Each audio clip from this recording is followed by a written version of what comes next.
अंकांचा शोध लावणारे किंवा वेगवेगळ्या प्रकारची सूत्र आपल्या देशात आणि अख्ख्या जगाला देणारे नामार्जुन 33 वर्षात त्यांनी केलेलं हे काम. 33व्या वर्षी त्यांचं निधन झालं.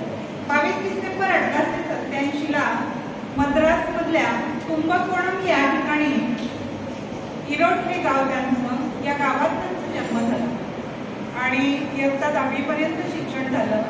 आणि मी तुम्हाला सांगते ती गोष्ट पण ऐका की एवढा मोठा गणित तज्ञ पण इयत्ता 12वीत पहिल्या फेरीला ते नापास झाले.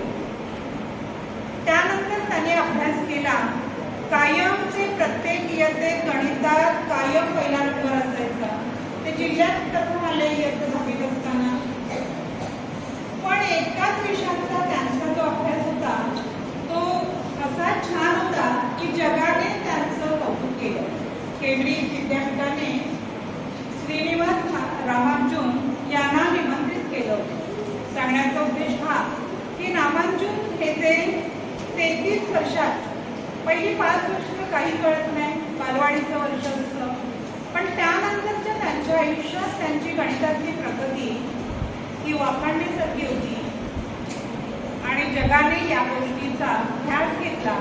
अनेक प्रकारची सूत्र, त्या सूत्रांची संख्या दिलेली आहे समीकरणांची की 3884 समीकरणं त्यांनी तयार केली. 3500 गणिती सूत्र त्यांनी स्वतःच्या बुद्धीने तयार केली आणि जगाला दिली. संख्येचा शोध लावणारा शास्त्रज्ञ. 1729 या संख्येला रामानुजन संख्या असं म्हटलं जातं. बघा ही 1729 जी संख्या आहे या संख्येला रामानुजन संख्या म्हटलं जातं. तसा हा गणित तज्ञ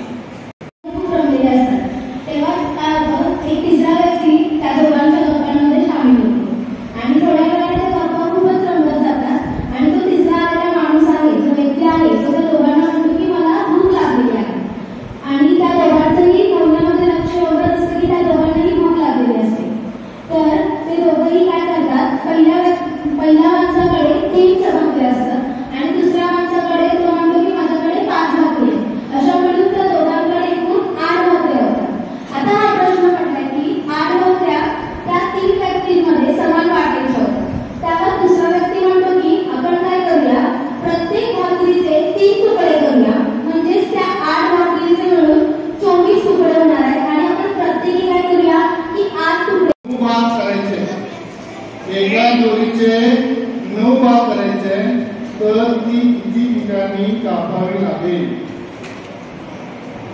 एका दोरीचे 9 भाग करायचे आहेत तर ती किती ठिकाणी कापावी लागेल. आणि त्याचा एक बॉक्स फक्त रिकामा असणार आहे. त्याच्यामध्ये काय सुसंगती आहे त्यावरून त्या बॉक्समध्ये कोणती संख्या येणार आहे ते तुम्ही सांगायचं. आणि सांगताना ज्याला बरोबर येणार आहे त्यांनी जागेवर उभा राहा.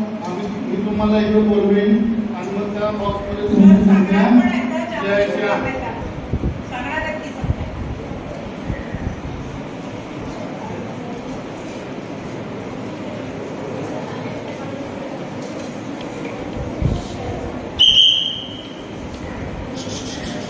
Go